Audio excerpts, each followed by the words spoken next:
Welcome to Word on the Grid. I'm joined today by Donna Cezair, CEO of Worthing Homes. Welcome, Donna, on this beautiful March sunny day. Really pleased to be here. It's a pleasure to have you. Before we get started talking about leadership and your career, I would just like to start with a simple question. Who is Donna Cezair? I've been working in housing for a very long time, so I suppose I define myself very much around my work and the importance of that, the importance of making a difference. But I am a mother, I'm a wife now, got married last year. I'm a sister, I'm an auntie, I'm a great auntie. The list goes on. Amazing. Thank you. It's such a pleasure to have you. We're going to rewind a little bit and look back at the origin. And I'm really keen to understand from you, Donna, in your earlier childhood, what sort of messages did you receive about leadership, ambition, power, and, the qualities that it takes to become a leader? I mean, I think it all started for me really in the family environment where I was the child of two immigrant parents. So my dad came over from Trinidad in the Windrush, and my mum came over from Southern Ireland as a small child. And I grew up as the eldest of three children. And I think it was a noisy household where you had to speak up or not be heard. But I think it was very much a household where you were encouraged to have a go, to be bold, to be brave, to try things out. And I think that set me on a very early leadership journey. Also, probably ordering my brothers around, directing them, but just really understanding that what you bring is important. And then in my school years, I actually possibly bizarrely went to an all-girls convent school. And again, where I think you were encouraged to have a go at things, to really try something new, to not back away from things. And I was actually head girl there. And I think that was really just because I was always the one with that very strident opinion. And so I think the challenge was, well, put your money where your mouth is. Oh, it sounds like a really colourful, loving family that you grew up in. And were you the youngest of the siblings, or what sort of age differences were there? Yeah, no, I was the eldest, and there was Okay. only a year between us. So I always feel sorry for my mom when we were sort of 3, 4, 5, 6, 7, 9, etc., etc. Yeah. Okay. Must have been a really interesting and exciting childhood. What Were there any early role models that you had who helped sort of shape you or encourage you or really kind of sponsor those leadership qualities you clearly displayed at school and in your earlier years? I think probably one of the main figure heads in my life was at school. Really, was a lady called Sister Andrew, who was um, a very bold character in that she always was keen to express her views, but always keen to hear ours, you know. So I think what she demonstrated to me was that quality around listening and really hearing what people have got to say. And in my formative years, being encouraged to read, I mean, it was reading a lot in church and things like taking part in debates, which I think has stood me in good stead in my career in terms of being able to project, being able to talk and hold my space in a meeting, but also being able to, have that ambassadorial role, speak at conferences, be able to do things like this podcast. Yeah, and whilst it's supported you to speak up, I bet it's demonstrated the benefit of being open-minded and also holding space to hear other people's perspectives as well, because I think, in leadership, that is such an important part as well. Thank you. It's really, really interesting. Did you always see yourself as a leader when you were younger? Did you put yourself forward for like leading parts in plays and recitals and that sort of thing? And sort of see that there was a benefit to kind of pushing yourself? I think at the time I didn't recognize it as being such, but I think when you reflect, when I look back, I think I always did put myself forward as the leader. I think at various times it was usually actually leading people into trouble and being the naughty one. But I think those skills of determination and seeing, being curious, seeing what is possible, I think that sort of then made me naturally want to explore, where can we go? Where can we take this? And I think as a young person, I held very strong views about society, about the place of women, perhaps. And I think I just was always ready to express those views. I think the big question there is, when you say about leading people into trouble, is did you ever get caught? Often, I was always on washing up duty and sweeping the halls and doing all sorts of things. Yeah, I was always in detention and paying for my errant ways. Interestingly, did you feel going to an all girls convent school, was there sort of consideration of competing against peers that were male? Did that ever come into it? Because I can imagine that when you're surrounded by women, you're not maybe so conscious about, actually perhaps gender imbalance and that sort of thing at such a young age. How do you think that message perhaps sat with you? No, I think that's a really good observation. I think what it taught us was that it was more about a meritocracy. So I think we saw people based on talent and ability Mm. rather than gender, because obviously it was only one gender. But I think where we sort of appreciated some of the differences was, well, as I say, things like debating competitions. We'd always be really keen to beat the boys' schools, just Mm. to show our intellectual superiority. I think it was really then when I sort of came into the workplace. I didn't go to university. I think it was then that I became more aware of, and I think in my early leadership roles, which I think we'll come on to, I think that's where I very quickly became aware much more of gender imbalances and also, I would say, more gender stereotyping. Yeah, interesting. Do you think there was anything specific in your earlier years that really shaped the way that you lead today?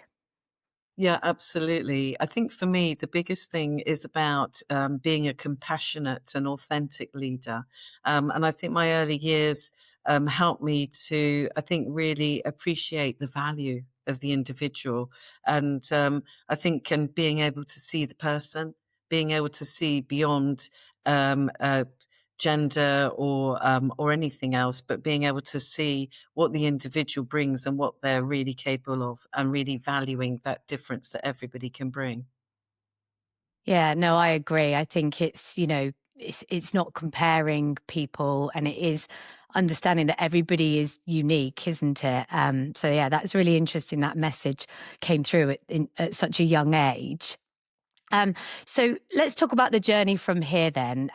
As we move through your career to becoming CEO of Worthing Homes, and I've done some research on housing industry, and it seems that there is there are lots of women who are in leadership roles within the housing industry, but it seems quite unique to have a female CEO.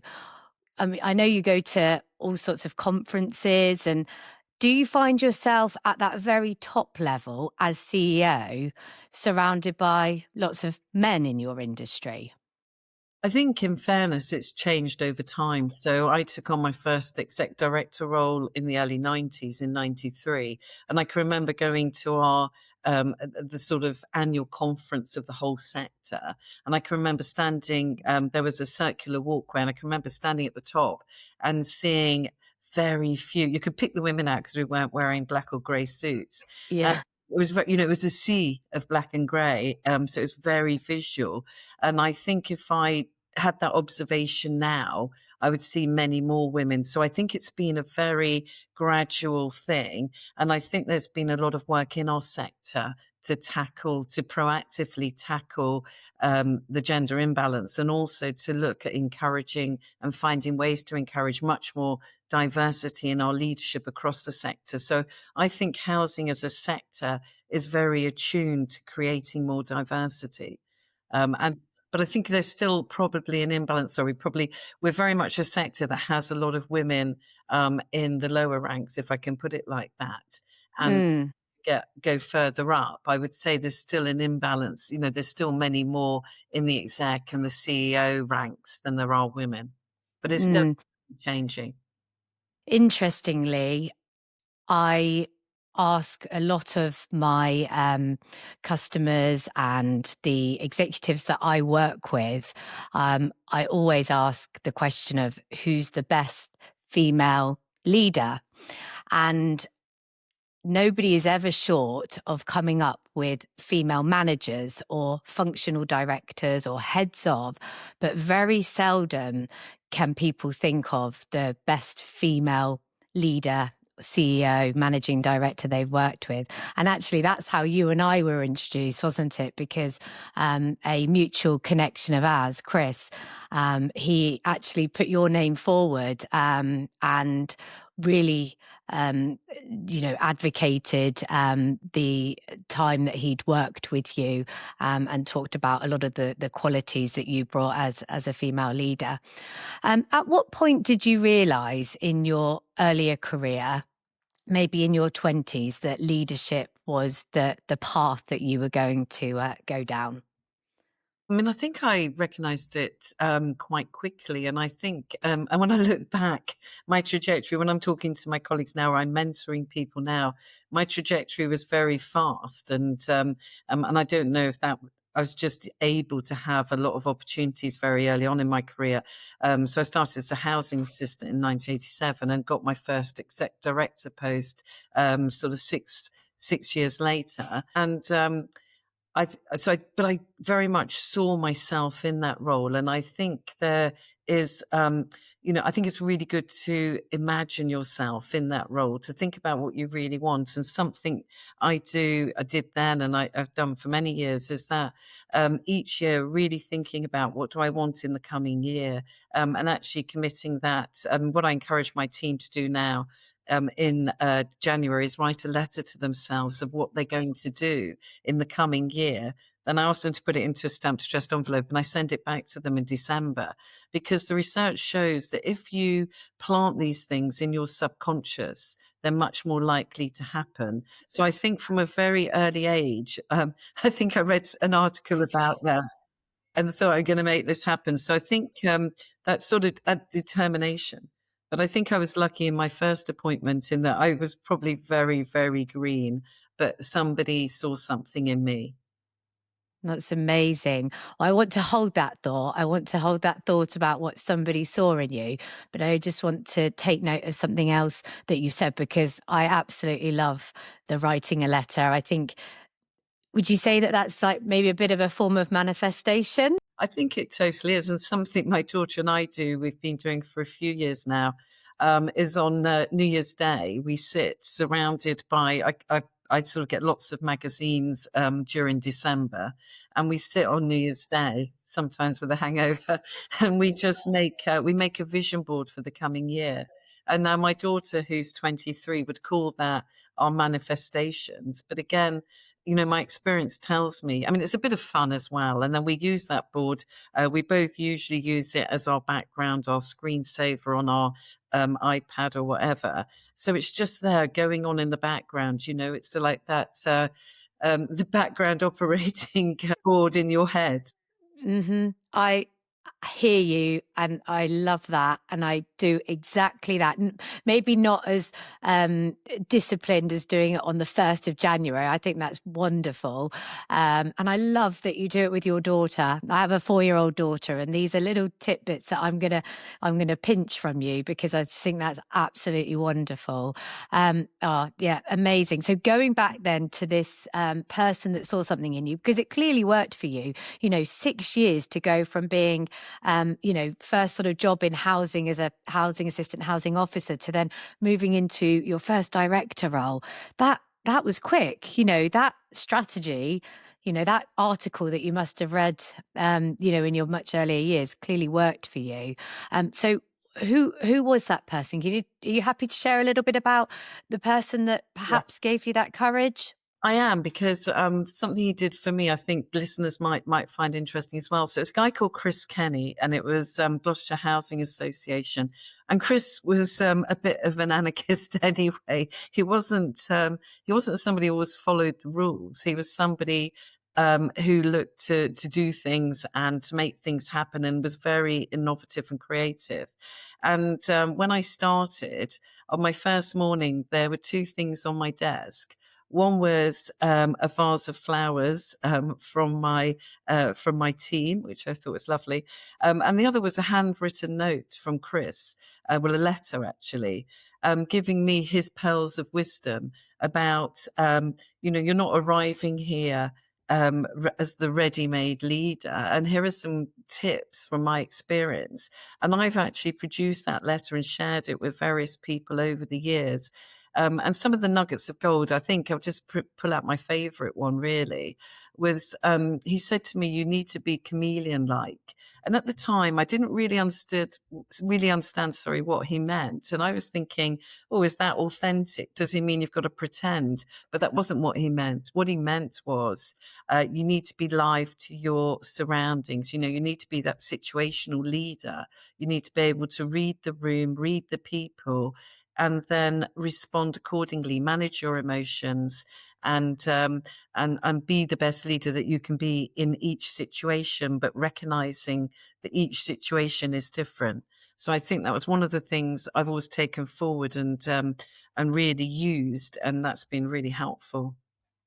Amazing. Wow. Yeah, you had a really good mentor in that first role. And that again, I think you're right. Our listeners will definitely take things away, because something so simple as a letter to somebody telling them that you're not expecting them to be the finished article from the moment they step into that role, is absolutely fantastic. So thank you. Um, what's been the most challenging moment of your leadership journey? Um, I think when I was working, and there's been a lot. Yeah, a big, So, broad question there it's for you. lovely. No, I think one has been where I was part of a small executive team, and I could see myself that there was some discord between, if I could say, the main players, and some of that was personal. Some of it was just different style, and we tried to do some work around that. But what I hadn't realised was that this disconnect was having quite a serious effect on the team below us. So this was executive directors not really being able to work in a coordinated enough way. And then it was having a lot of impact on the team of directors below. And those directors asked to talk to me. And I've always encouraged my teams to be open and transparent, to feel that they can trust me, to feel that I'll have their backs. And it was very, very challenging when they came and said to me that they just couldn't work with the executive, because obviously my loyalties were very split. And Mm. that was, I would say, that's been one of the most difficult situations to navigate. And were you CEO at the time, or were you an Was. executive? Yeah, no, Yeah. I was. Okay. So I suppose, and then I really hope a lot of people never have that situation. But it happened. We worked our way through. We did actually end up parting company with the other executives, and in time were able to build a stronger, more dynamic team. Um, but it was, as you can imagine, a very painful situation. So Mm, I suppose what's the learning from that? I would say I'm very much more live to how people's different styles can be coordinated in the most effective way. And I'm much mm, cognizant of how that then plays down into the business.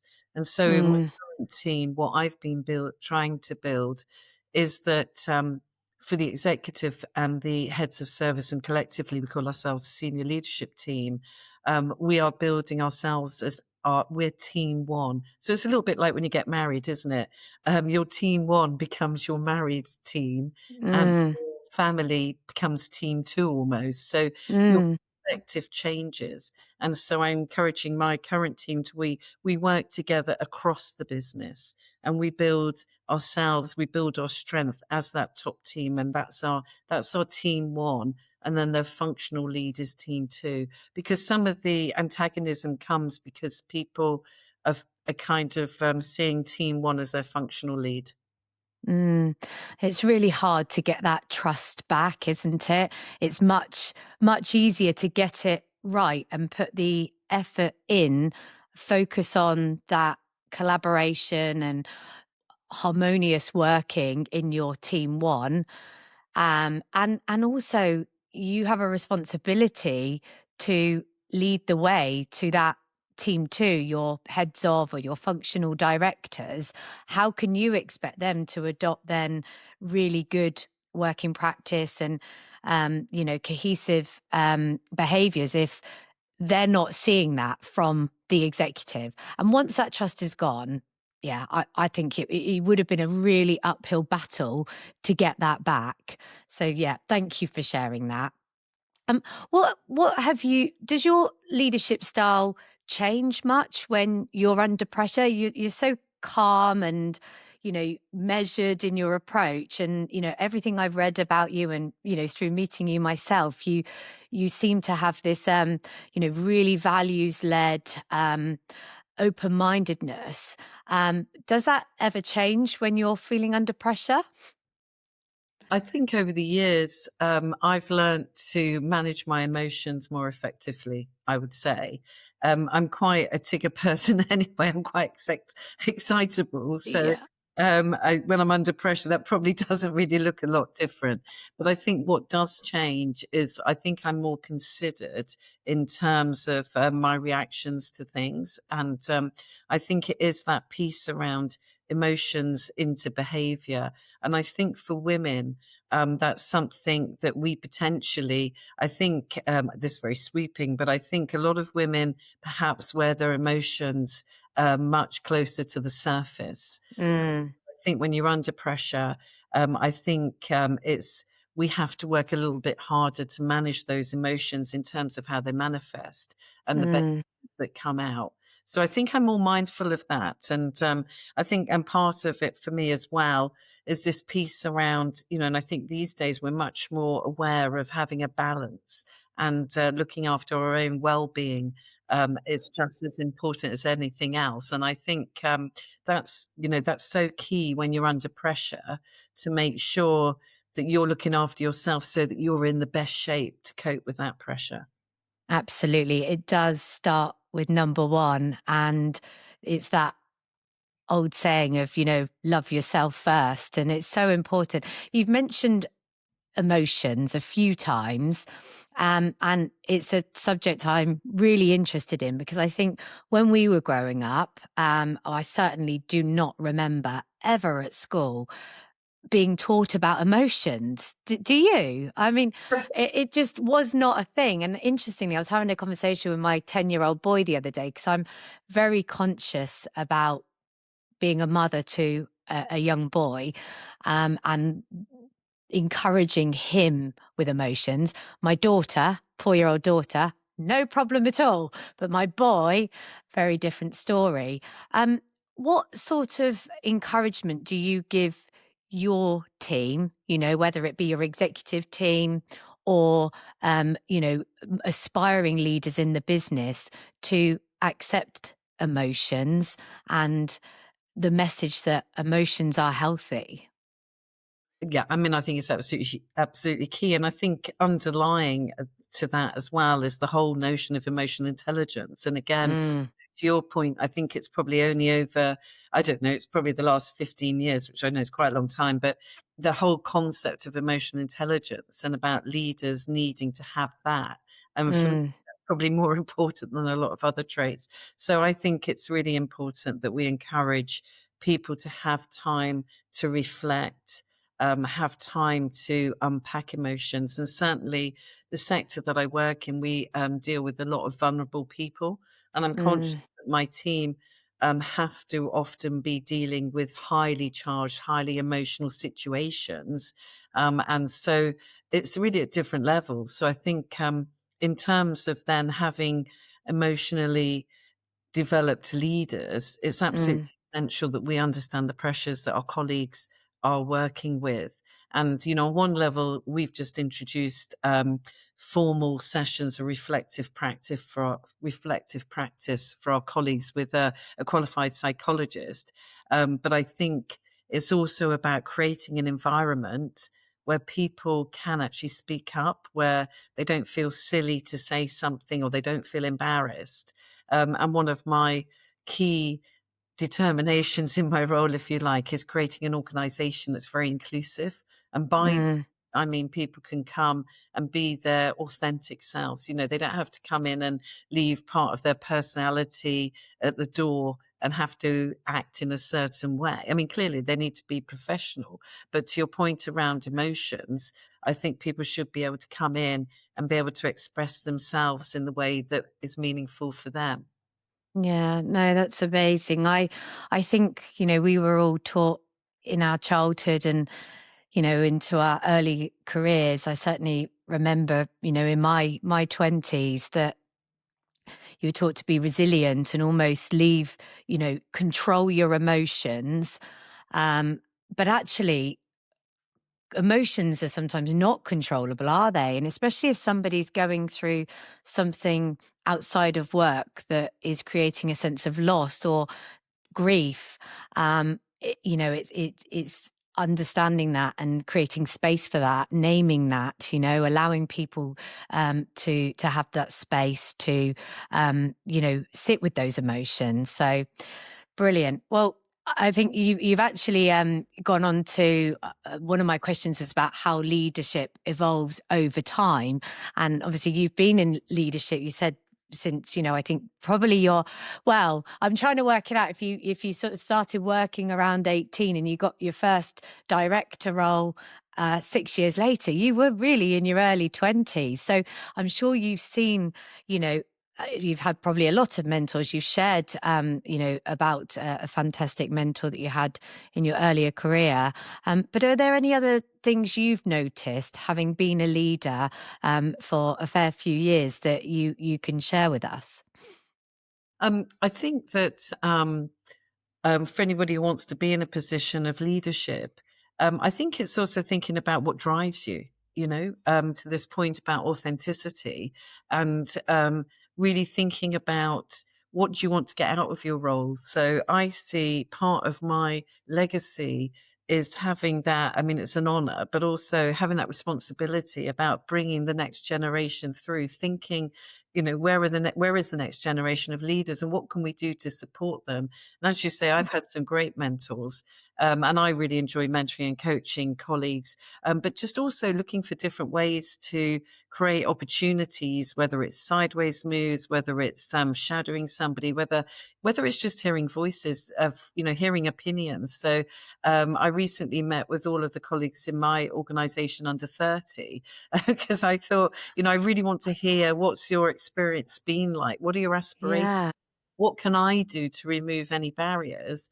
And from those conversations, I'm hoping that we can create some opportunities that I might not have been aware of. So I think it's also making time, isn't it? Being interested in people and being curious about what do they want to do, so I think that's really important as well.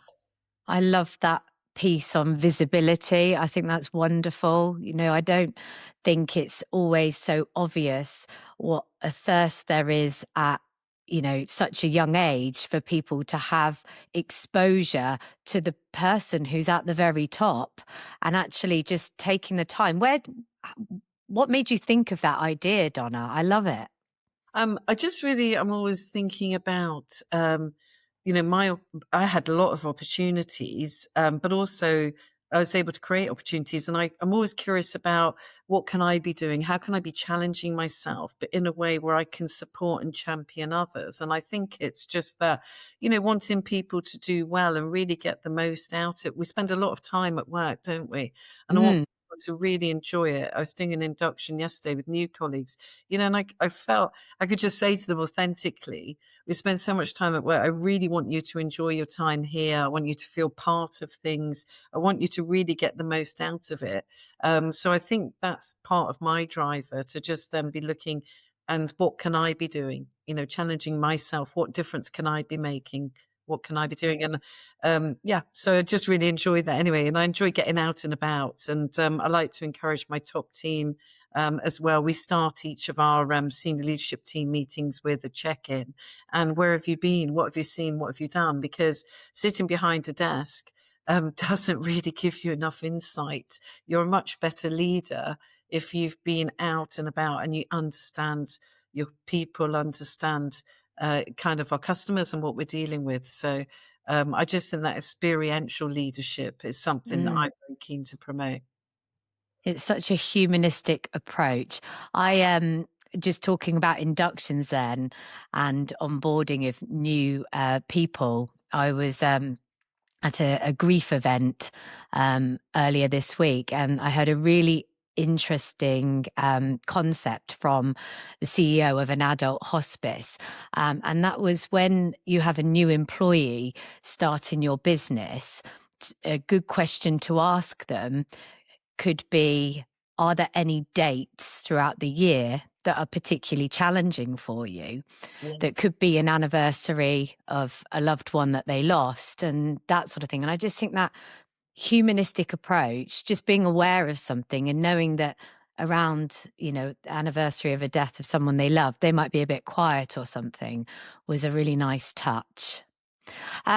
Amazing. So just exploring a little bit more on the diversity and the opportunity. What your executive team and the tier, the tier two, how diverse is that, Donna? And it's interesting because I've worked in lots of teams. My two Yeah. execs are both men. I think I can say one is an openly gay man, and is both are very committed to encouraging as diverse a leadership group as we can. So across our leadership group, we have 4 men, we have 5 women, we have I consider myself to be a person of color, and one of my Hmm. other colleagues in the leadership team is, say, my ops director is openly gay. So I'm not saying that as in we're trying to tick lots of boxes, but I'm saying that in a way as what I want us to do is be an organization that people can look at and think there are no barriers. And so, in terms of encouraging people to come and apply for jobs, to come and be part of our organization, I want them to look and see different people of the in that leadership position. Mm. It's not just all white older men, and I know probably my colleagues who are white older men probably feel a bit under attack sometimes these days. But the reality is, there's still much more work to be done to increase Mm. diversity at the very senior levels, even in a very 100%. sensitive sector like social housing. 100%. And I see it time and time again, when we're working on a CEO or MD mandate, or even, functional directors, that you really do run the risk, unless you are innovative and put in the real effort to have a balanced shortlist, that it could easily every time be, 5 men, probably between the age of 40 and 65. So you do have to work at it. Did you have, I mean, thank you so much for sharing how your executive team and your leadership team is made up. Is that something you had to work at? Because it is incredibly balanced. Um, I think it isn't as much as I think it's about creating the right conditions. So where I work, one thing is very white, and I think you used to have a tag of God's waiting room, but the demographics are changing. Younger people are coming in, and more diverse ethnicity. Levels of ethnicity diversity is changing. So lots of things are changing. The age profile is changing. But as I say, I think it's about setting the conditions, because if only white older men apply for a job, then you're pretty limited, aren't you? But what I see and what I'm really pleased about is over the 3 years that I've been at Worthing, when I look at the diversity of the applicants, it really does make me see that we are creating a much more level playing field. And some of the work we've been doing as well, we've been very proactive. For example, working with a local charity that supports neurodiverse youngsters. So again, just really challenging ourselves to find different ways to enable different people to come and be successful within our organisation. And it's so important because that then becomes attached to the employer brand. If people are seeing that you are proactively supporting those types of charities, then they're not going to feel like they're going to be, discriminated against putting in an application, because you're creating that safe space and that encouragement essentially, and shouting about it. It's almost inviting people, isn't it? So yeah, I really love that. The time's gone so quickly. I could talk to you all day, but there is one final question that I would love to ask you. If you could go back and sit with 15-year-old Donna today, what message would you tell her? I think I would say just be bold, just go for it. Because even though I've obviously described my career, I've had a lot of opportunities and a lot of fun, a lot of good luck.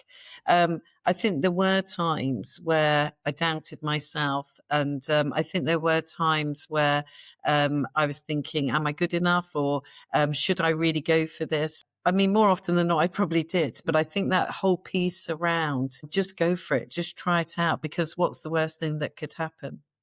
Yeah, well, you'll always learn a lesson, won't you? That's the thing. I think a good way to think about it is you can't lose what you haven't got. So go for it. Oh, amazing. Well, I'm so grateful that you agreed to come on to Word on the Grid. And yeah, hope you have a wonderful rest of your day. Thank you very much. It's been a pleasure.